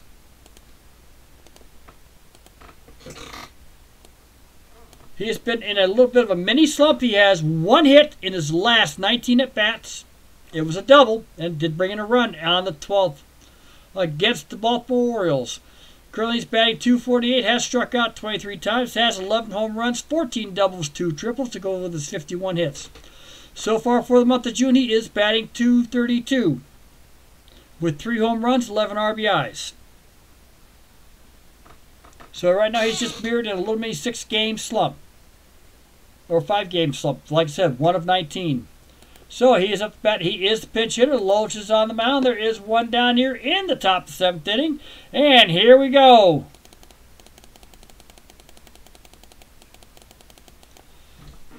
And it is a 32. Lee Thomas hits again towards Lumpy. Lumpy's able to get that ball up. They like to get a lot of simple ground balls this inning here. Can always happen, and it was a nice easy one to Lumpy. He's ready for it, and for it, he's placed right. It flips it to first base to our first baseman.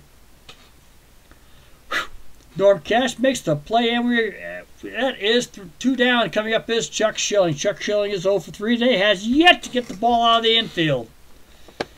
Lolich is ready. Here is the pitch. And it is a 53. And Schilling finally gets it out to the infield. It's a routine fly ball to center field. Coming on in, making a few steps is Al Kaline. Makes the catch, and it is 3 down. At the end of 6.5 innings, it is the Detroit Tigers 4, the Boston Red Sox 1. go ahead and sing Take Me Out to the Ball Game, but in lieu of Take Me Out to the Ball Game, I'm going to do something else for you guys from the Detroit Tigers.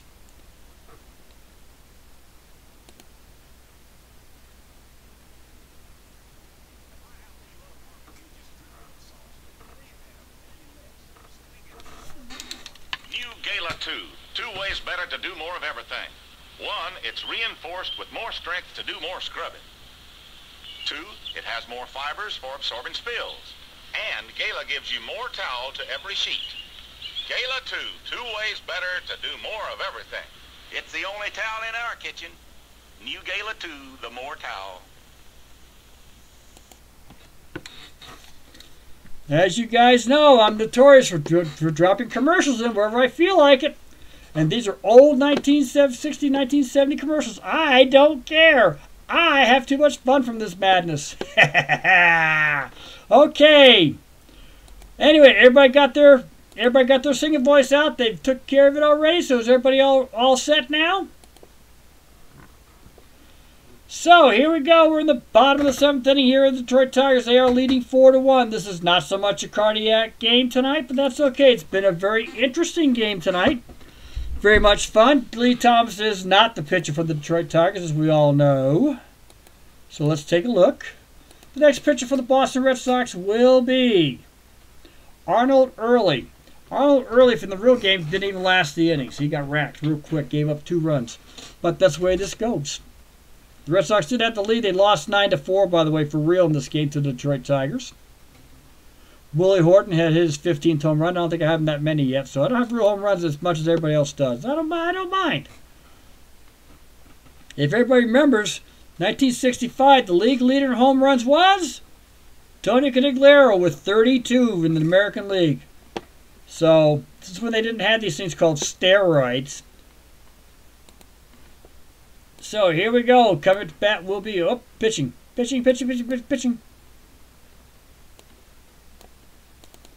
Arnold Early will be coming in. Change the pitcher. There we go. Arnold Early. I haven't in the. Honestly, I've seen him in a lot of my leagues, so there's no question asked about that. Okay. Arnold Early so far has an ERA of 2.86. He's not doing bad. He really isn't. He's a good middle reliever. Record is 1-2. That has happened to him.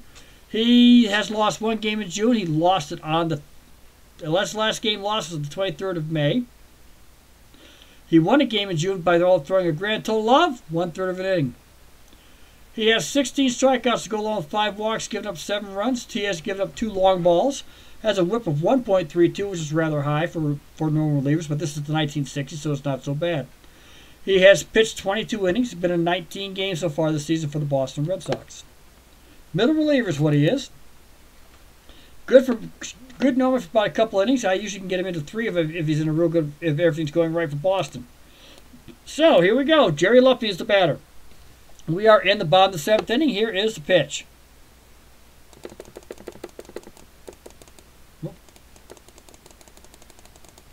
And it is a 62. And Jerry Lumpy gets out there. Out towards left field. Gets underneath the glove of our third baseman Malzone. Gets in there down the line. Mantilla is waiting for it. Picks it up. Does fire it back in. Jerry Lumpy is on with a base hit. And coming at bat will be Gates Brown. Gates Brown is at the plate. Jerry Lumpy is at the field. He's got a good speed on him, too. We're going to see if we try to get a hit and run over there. Get the Tigers to cross over. Get a runner over towards third base.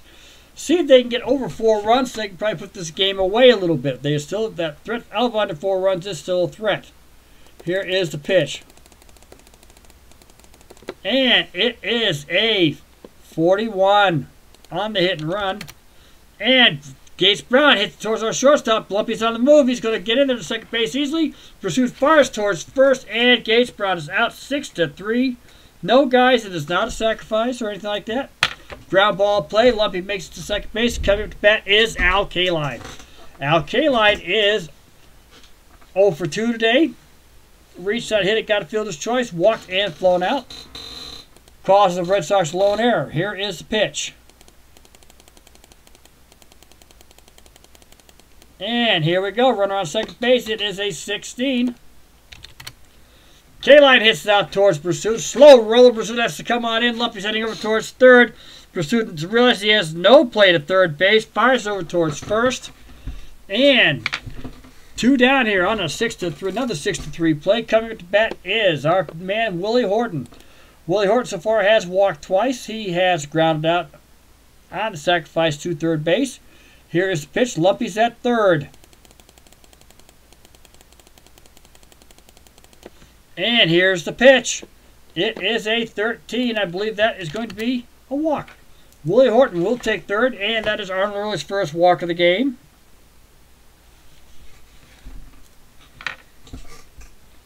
Due up here is Norm Cash. Norm Cash so far struck out, hit into a base hit, and he has sacrificed. He has hit into a fielder's choice. Here's the pitch. Runners on first and third. And it is an 11. That's always a good sign when you hear that sound sometimes.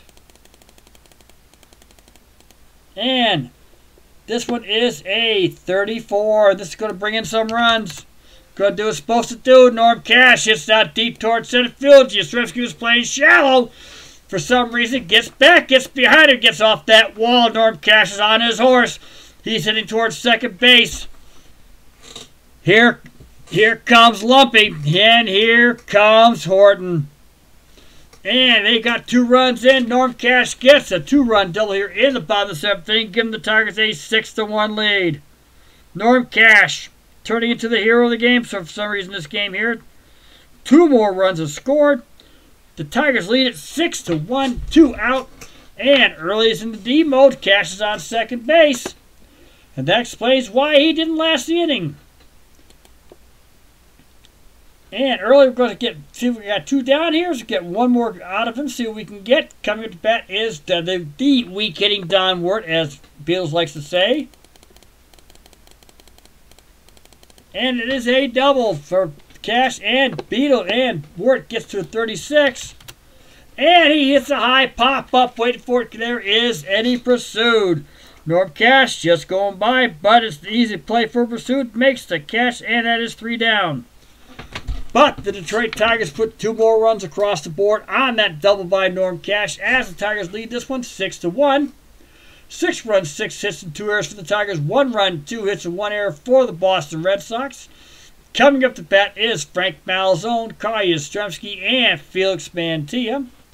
Mickey Lolich is on the mound. Struck out 3, walked 4. Not the normal game, very kind of a sloppy-ish type game. Tigers do have 2 errors in this game here, and Lolich is still fresh. Seems to be fresh as a daisy. Malzone so far this game is 1 for 2. Has walked, flown out, and reached on a base hit. Lolich is at the mound. Here we go. And here is the pitch. It is a 55 to Malzone. And Frank Malzone gets out there in between second and short, or short and third. Heading out that way to left field, drops on in. Nice one just in and out there, and Horton will grab it up. Malzone will take first base, his second hit of the game. Malzone is on first. Yastrzemski's at the plate. Last time Yastrzemski was up, he did hit to a 6-4-3 double play. Lolich is in the stretch. Here is the pitch.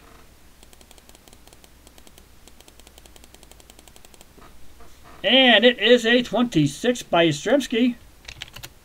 And Lolich has struck him out. That is Lolich's 4th strikeout of the game. Due up will be Mantilla. Lolich is out there in the stretch. He's hanging in there. Here is the pitch.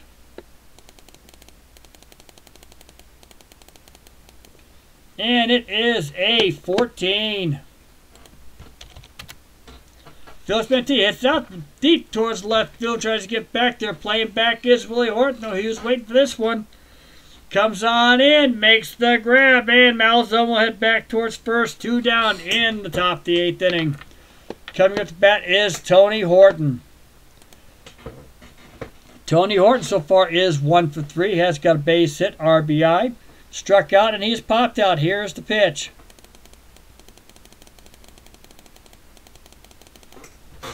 And it is a 42. And Frank Malzone heads out that way. Here we go. Found out towards McCall. McCall flips to second base and makes the play. Malzone is out. He will be in. He also seems to have hurt himself. May have wrenched the knee. He will be out of the rest of the game. We'll be bringing a replacement for Frank Malzone at third base. And as a fielder's choice, 6-4. And that is the end of the 8th inning for the Boston Red Sox. But Malzone has been hurt for the game. As you know, we play historical games here, so if he is not injured the next game, he will be in. So we are taking him out, though, for this game as he was hurt. So let's bring him out. And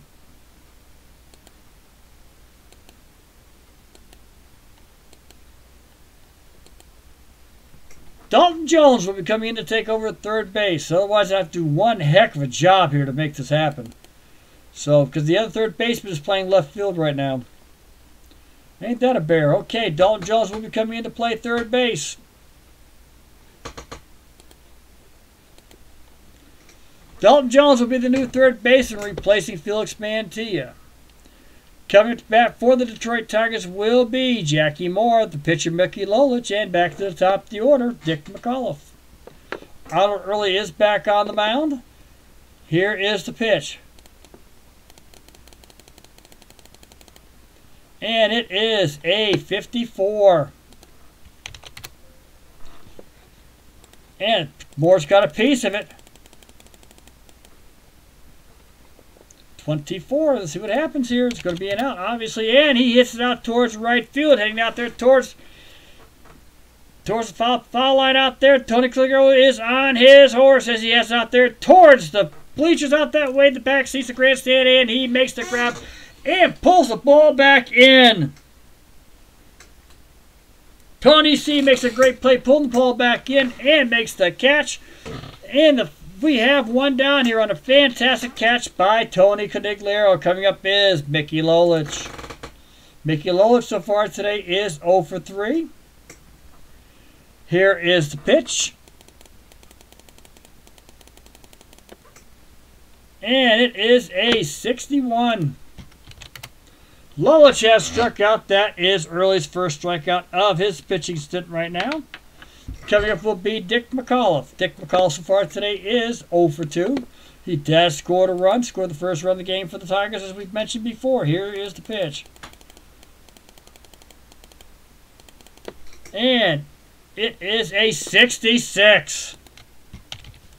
Dick McAuliffe has a chance. Here we go. See what happens here. He put the wood on it. And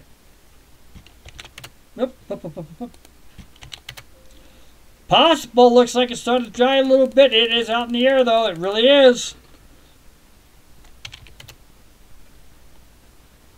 And Dick McAuliffe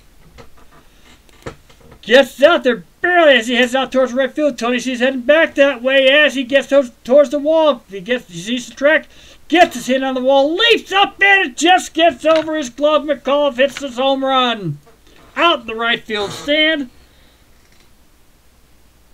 And the Tigers have a 7-1 lead here, and that will take care of Arnold Early. Coming in will be Bob DeLiba. Will be the new pitcher for the Boston Red Sox. Bob DeLiba came over on a trade earlier in the season. And so far this season with the Red Sox, he has been in 9 games with Boston. Been in 13 2/3 innings, has an ERA of unfortunately of 7.24. Whip of 1.61. He was the next pitcher slated, so I got to play him. 13 strikeouts and 3 walks. So he does get him out. He just gives up hits. But the funniest thing is he's done it only in 2 games. So his ERA is kind of not there because in his last 4 games, his ERA is 0. Only in 2 games has he gotten racked. He does have a strikeout pitch. The last time out in June 6th, he gave up 1 hit and struck out 5. Coming to bat for the Detroit Tigers is Jerry Lumpy. Jerry Lumpy is 2 for 3 today. Does have a sacrifice. 2 base hits, and an amazing play by Tony Horton. Here is the pitch. And it is a 16. Jerry Lumpy hits it towards short. Coming up to get it will be our shortstop Pursuit. Pursuit picks it up off his hand, fires over towards first, makes the play. That is 3 down. But the Detroit Tigers put up another run. Home run by Dick McAuliffe. Coming to bat for the Boston Red Sox will be Tony Conigliaro, Eddie Pursuit, Bob Tillman, and if needed, Doliva will be out there, but it will probably be another pinch hitter. Mickey Lolich is getting a little tired, as we can see here with my D rating. But as long as no runner, as you guys know how I play it, I always get the first run. That's why Early got what he got. If a runner reaches second base, he will be relieved. Tony C is up. Here is the pitch. And it is a 26 for Tony C. And Lolich has struck him out. That is his 5th strikeout of the game. Coming up will be Eddie Pursuit. Eddie Pursuit so far has struck out twice, grounded out. Lolich is ready for him. He has shut Pursuit down this game. Pursuit is now batting 207 as he heads towards the Mendoza line. And it is a 44. And Pursuit gets out there. He gets out into left center field.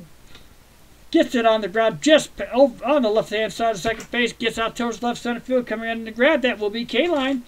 But Pursuit is on first. His first hit of the game. Only the 4th hit for the Boston Red Sox. And coming up is Bob Tillman. Bob Tillman, even though it's 7-1, can still be dangerous. So far, though, he has walked, reached on an air, and grounded out to second base. Mickey Lolich on the mound. Here is the pitch to Tillman. It is a 62. Tillman's got to pop on it. Let's see what happens here. And 65. No, this is going to be a nice tight one. It's going to be an excellent play. Yes! And Bob Tillman hits out towards short. McAuliffe has to get over there with his bare hand. Flips it, gets the bare hand over towards second base. Fires towards second. Lumpy grabs it towards first as he was knocked down by our man Pursuit. And he gets him out by a step. Double play to end the game. Tillman hits into a rare double play. And the Detroit Tigers win this one 7-1, folks. Give me the time to set this up. We will get to our final analysis as we go along here. Winning pitcher will be Mickey Lolich. He wins his 8th of the season. Dave Morehead goes 2-9. So, as we always do, we'll save ourselves up. We'll look for the hero of the game as we go down the line. I have to save the game, so everybody bear with me here.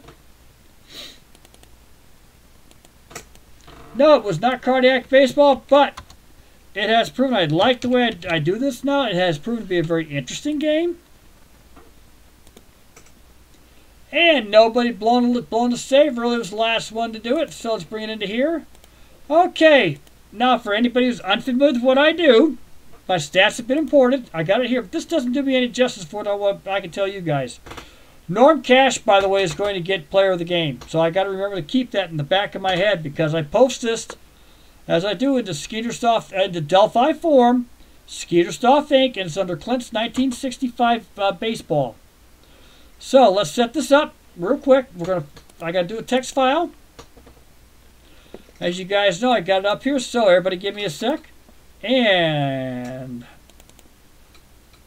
come on. Whoop, that's not what I wanted. Wrong one. There we go. Okay. And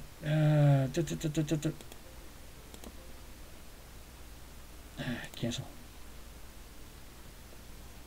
Okay. Yeah, save this. Okay. Hopefully everybody can see this. Okay. Hopefully everybody can. Hopefully we can. See what happens here. Not sure what's going to happen. We'll go with it. Okay. Let's bring that down. There we go. All right. Hopefully everybody can see this. As I usually say.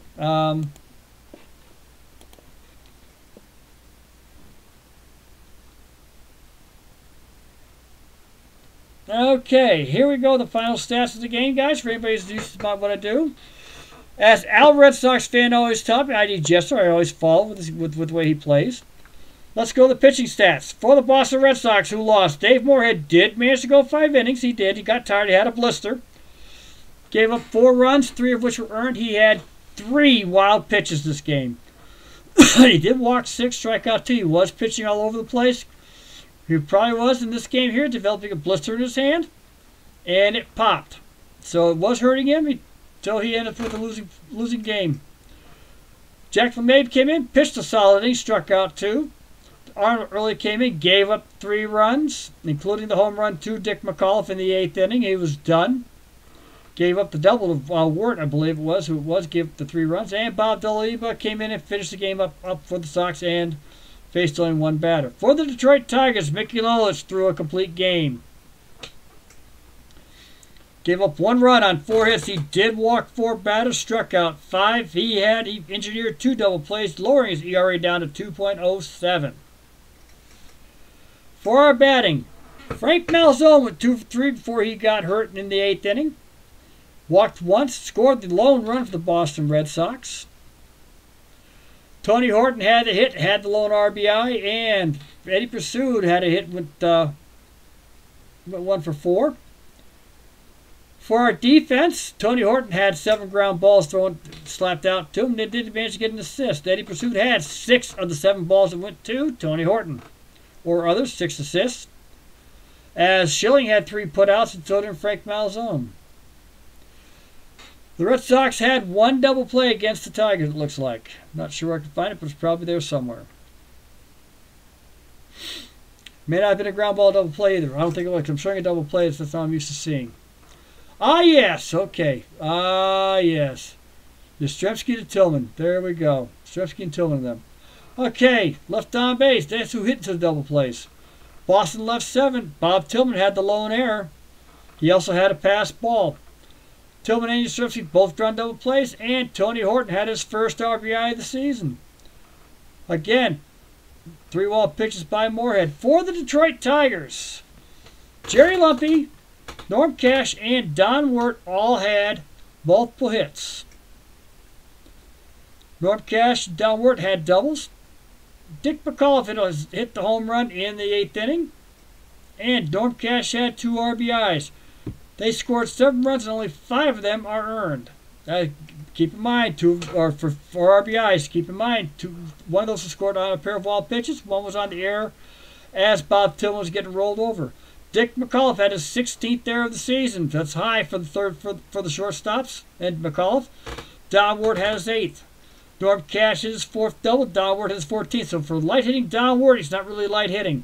Dick McAuliffe is his 14th homer of the season, and as I mentioned before at the start of the game, he only has 29 RBIs now. Don Ward has 28. Norm Cash has 28. The Tigers are playing steady. Excuse me. Jerry Lumpy did have the sacrifice hit. Dave Morehead had a sacrifice hit, by the way. I forgot to report that. And Gates Brown had his 4th still in base. Norm Cash had his 2nd. Mickey Lolich himself also had a wild pitch, and the Tigers played and participated in 2 double plays. Left 7 runners. So, folks, Norm Cash will be named the game player of the game in my Delphi form Skeeter Soft Ink. Look for Clint. It is 1965. I also am using the old Digital Diamond forms in Delphi forms. I don't like the new ones. I use the old ones, and I've been posting all my baseball games there for Digital Diamond.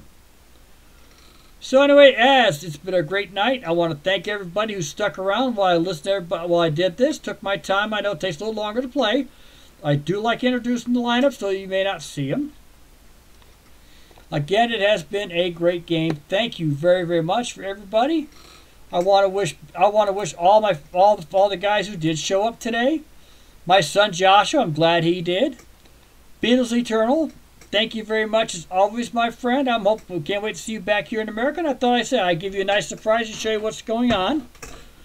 And ID Jester, thank you much, old friend, for coming back in for the 1965 season. I'm glad you enjoyed the season. It's old, it's different. I know you said something about it before. And I know you teased me about it because in this run here, I do stick with 1 season. I'm trying to finish it. I'm having a good time with it, and I think everybody else is too. We're seeing history sort of being replayed.